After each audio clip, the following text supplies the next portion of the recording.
with money at the time. You know what I mean? My son was about 7. No, my son was 6 years old. Mm-hmm. So yeah, it's always been my bread and butter. Like, it's always been the thing to pay the rent. It's always been like, oh shit, someone wants a canvas. Yeah. Or I got a gig, someone wants a mural, they want this done. Like, that's how it was for me. I never blew up and got famous off of it to where, like, world-renowned art crowd, dude. Mm-hmm. Yet I paint, dude. I can paint anything. Right. I can paint portraits, but I don't kiss ass and stuff. I'm a good, nice guy. Yeah. I don't get in fights with curators and stuff like this, but, there's gatekeepers out there. Yeah. There's people that know me and don't want to know me and don't want people to know me for various reasons. Now, besides murals, do you sell like canvases or anything else? I sell canvases. Oh, you do? Oh, okay. Yeah, I sell canvases. I sell detailed stuff, which is similar to my graph, but done on a finer level. Surreal stuff, visionary type of art, psychedelic. I have an extreme psychedelic influence on my style. If those who see it would just assume that, because sometimes you're like, damn, you'll see someone's wild shit and be like, that dude must have taken a bunch of acid, and then they're like, nah, dude, I don't even smoke weed. But me, no, you're right. If somebody if somebody wanted to get purchase some art canvases, just reach you through Instagram? DM me, Butcher3A, Butcher_3A. Okay. DM me, I got you. You know what I mean? I'll work with you. That's my thing. Anything your mind can imagine, the best you can describe that to me, I can do my best to duplicate that with my little twist on it. So that's what I do. Okay, dope. I thought, I didn't really know. I thought you was just murals. Yeah. So for my canvas work, I do $250 a square foot plus material fee, which is different because that's acrylic and aerosol. For acrylic and aerosol, that's the fee right there. Yeah. But for aerosol, it's $50 for like a wall because it's larger. Got it. That's $50 a square foot. Cool. Well, gotcha. And then my canvases that are already made, those go at random prices. Okay, cool, bro. So, for someone who's been painting since the 90s, you've seen the game change over the years. Yeah. How would you compare, like, this era to the 90s, the early 2000s, the 2010s? It's a lot more people doing it now. Yeah. I don't know if the dudes who founded the Ghost team, because when I got busted, that's before they were linked up with the sheriff's department. They were just MTA police at the time. Yeah, I remember. Then they became sheriffs, and so I don't know how that worked out, but yeah. I don't know what they're doing, what their coordinations, how their investigations work, but you see certain people getting away with things and certain people not getting away with things.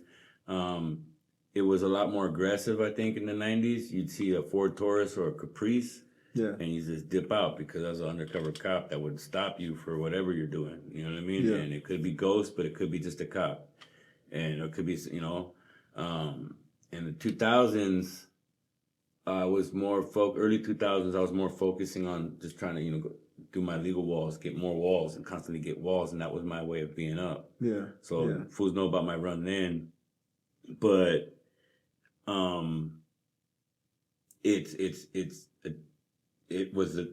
just like in 2005, it was a little bit more sketched than ever. I remember there was something sketchy, just like in my area. I can't speak about South Central and like Watts and stuff like that. But in Hollywood, Silver Lake, East Hollywood, I was with the homie. We were about to just go catch a grill real quick on Sunset, and it was like nighttime, like late at night, like low key. Every time we got by the grill, a crash unit or something passed. Like, what? You couldn't paint. And then I know we're like years later, you started seeing those same grills getting hit and nothing happened. So I don't know if it's these like financial things with the city, or certain cops that are on the beat. Because back in the days, we used to go and wait till shift change, which was like 3:45, 4 a.m. Yeah. And because that's when either the cops are too burnt out to do anything or they're burned out going off their shifts. Right. And now it's the opposite. I'm not going to disclose what times are the best, but you get my point. So yeah, I think it's, I'm not going to say it's easier, like for me, but with an understanding, no pun intended, an understanding of what you're doing and like not afraid of it, not, you know what I mean? knowing your exit routes and stuff like that would make you more prepared for it nowadays. So I don't know how it is if it's less or more dangerous for someone that's starting out that doesn't know what to do, what to hit, where to be, where's the burn and stuff like that. I think the knowledge, which knowledge is finite, the wisdom of the locations and what's happening, which the homie helps me out with that a lot nowadays, you know what I mean? At seeking out spots. I'm not going to take all the credit like I'm just like this dude cruising around finding all the spots. But I think it's not as dangerous in certain spots as it was in the 90s and early 2000s as it is now. It's less dangerous now. But if you get busted, you're going to get busted and you're going to get fucked with. And so, yeah. Okay. Any other differences besides a lot of being? I mean, no disrespect to like, and I hate using the T word, but a lot of kids need to chill and work on practice their can control before you go out there just like side busting fools and like align your work, dude. Like make it align it. Don't just like just round and fat and crook in all directions. Like, so there's a lot of kids that aren't just they're just going out there doing block letters. I'm like, add some style to your shit. You know what I mean? Yeah. Yeah. Not hating on kids. You know what I mean? If someone's out there doing it, that's cool. But you know, practice on paper first. Like if you ain't got it like that, practice on paper first. Like sketchbooks. Your backyard, you know what I mean? Yeah. But, you know, don't just go out there not giving a shit, you know? Now, did you... And respect your elders. Yeah. If they're still putting in work and they're good. Yeah. And if they're good. Have you always painted the way you're painting now? Like, you know, on freeways and productions? So, okay. So I was painting that mural off of on Olympic. Yeah. So the one off of Alma, on the other side I got the other one on Olympic. And some dude rolled by and my friend was behind me filming. And the dude's like, oh, it's Butcher, he's got that. He said, you know what they call that style? He said they call it that futurist, something futurist. That's that futurist style. It's the new thing. I'm like, and the homie laughs. He goes, well, then Butchers has been painting the futurist style for 30-something years, fool. What are you talking about, fool? I stayed quiet, I started laughing because the homie took the word. I'm like, yeah, fool, there was no style. This wasn't a style when I was doing it. You get my point? And so what I'm doing now is an evolution, which I don't believe in, the theory of evolution, Darwinism and all that crap. He's a rich person that was paid from. He was given that information, so there's no proof of it.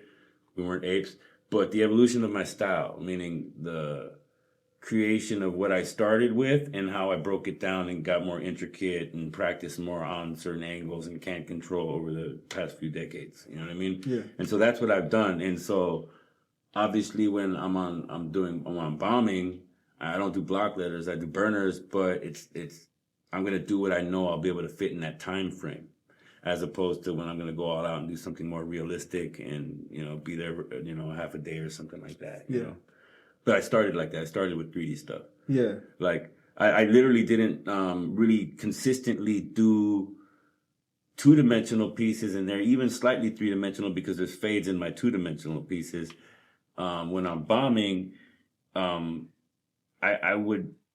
That's recent, the two-dimensional pieces. That's just because of the time frame thing. You know what I mean? I'm known more for wild style, 3D stuff and stuff, you know? Yeah.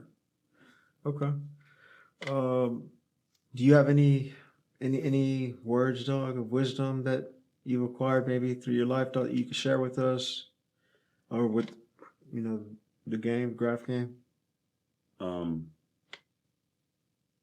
All sinners have a future and all saints have a past.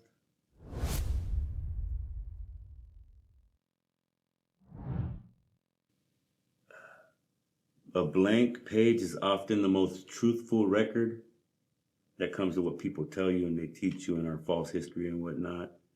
And when it comes to like up and coming writers and people doing what I do, I'll tell you what Slick told me and what Dose Green told me when I was 15. Yeah. And it was, fuck what anyone tells you, homie, do your thing. And I took that advice, and that's what I'm proud of what I do by doing my thing. And that way I've never been compromised. And now, because, like, hey, that's me, that dude that's been doing this thing. So I did me instead of trying to do this dude's style, instead of trying to do Hex's style, and instead of trying to jock Slick and do his style. I did me. I did my own thing, and it wasn't accepted at first, but I put it in everyone's face. At least everyone off Route 66. You know what I mean, in that area, and they got used to it. And I'll say this: I caused ripples in the pond in the late '90s. That shit flickered all around the world, and out of nowhere, there's all sorts of dudes doing 3D shit that looks a little bit like mine. Did we just all dip into the Akashic records and come up with the same shapes? Yeah, I believe I've had some of that influence because LA is a very influential place. Hollywood.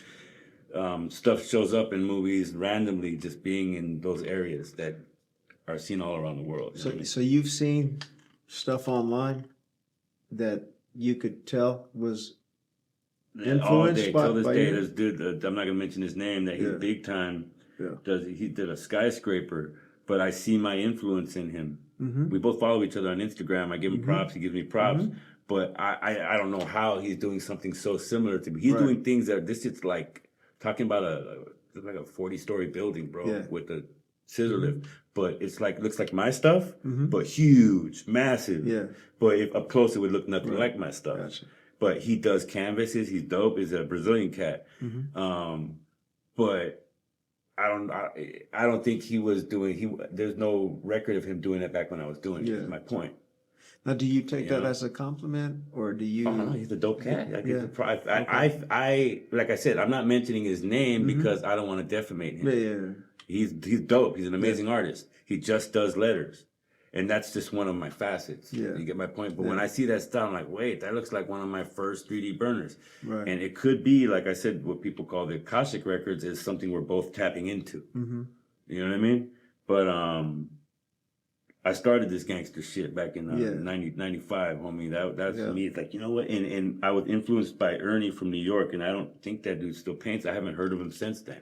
And his style wasn't like mine. He was doing big 3-dimensional block letters, and they look clean, like they look like column-esque kind of, you know what I mean? But nothing like my style. But that's what showed me that people are doing 3D letters. Everything else was 2-dimensional, wild style. There was dope stuff, but that's what influenced me to go that route. I'm like, well, I'm going to be that dude doing this shit out here, but crazy and chop it up and twist it and like, you know, so. And like, I was going to mention something about that. Del, the Funky Homo Sapien gave me props at one of my black books at some letters, and that kind of set me off to want to do that more. You know what I mean? Like in front of the club Unity back in 95 and shit. Okay. Yeah. All right, dope, man. Are you working on anything? I think you had told me that you were maybe starting an online store or something like that. Yeah, me and the homie are starting a clothing line called LA Roots, and it's like. And you guys have a website already? Not developed yet, but it's in the works. But the company is already like in progress. We got clothing and merch that's being processed right now. In the process, the arts, some of the art's already ready. It's going to be available soon. Yeah, posters, everything. And I'm going to have other heavy hitters from LA, OG LA dudes that have already confirmed that are going to be rocking it with me. We're going to start out with my stuff. And it's basically, I'm going to be approving like the hardest dudes, you know what I mean? I also got some cats overseas in France. I'll mention his name, Ben Alpha. He does those crazy, like weird demon characters that look like all gnarly. So yeah, we got a dope panel of dope homies, and I'm gonna keep the local homies. It's mainly LA heads that I can totally verify that put in work, bombers and graffiti writers, like dope artists. You know what I mean? What's it called again? LA Roots. LA Roots, like roots. Roots. Yeah, gotcha. Okay. LA Roots. Okay, dope, dog. And when you expect that to be available, man, for everyone to check out? The first presses are gonna be available within the next couple of weeks. Oh, okay. Of the clothing now. So definitely before the end of this year? Butcher t-shirts, yeah. Yeah, okay, dope. I will be looking out. Before the end of the year or the next month. Let me know. Send me a message, dog, when it's up and running. So take a look, man. I'll support it. Thank you. Appreciate that. Lastly, bro, you got the spotlight on you, brother? You want to give a shout out to your homies, crewmates? Shout out to all the homies. I'm not going to mention any specific name in the graffiti name, but the food like Jokes. I'll mention, because he paints with me, that's my right-hand man. Yeah. I'll mention GAW, all the crews, all the LA crews, you know what I mean? All my homies that are still painting, ain't painting, that, my B-boy homies. It's like I don't want to like mention any specific crew right now and give props to everyone. Much love to all the OGs because I don't want to forget and leave someone out and then think it's personal. So props to all the LA crews and shit. Props to all the dudes that you know that fuck with me that are up on my wall and their crews that they're from. All the fools that fuck with me, you know who you are. You know what I mean? L's up. 90027, you know where I'm at. This is how we do it. LA graffiti shit, you know. That's what's up. Much love to the greats. Oh yeah, dope, dog. Well, I appreciate you coming down, dog, doing this interview, man. Sure. And thank you for the opportunity to yeah, speak dog. my piece, you know. And we'll be in touch, man. You know. Hell yeah. Appreciate it, big dog. Thank you, dog. Thank you. Likewise.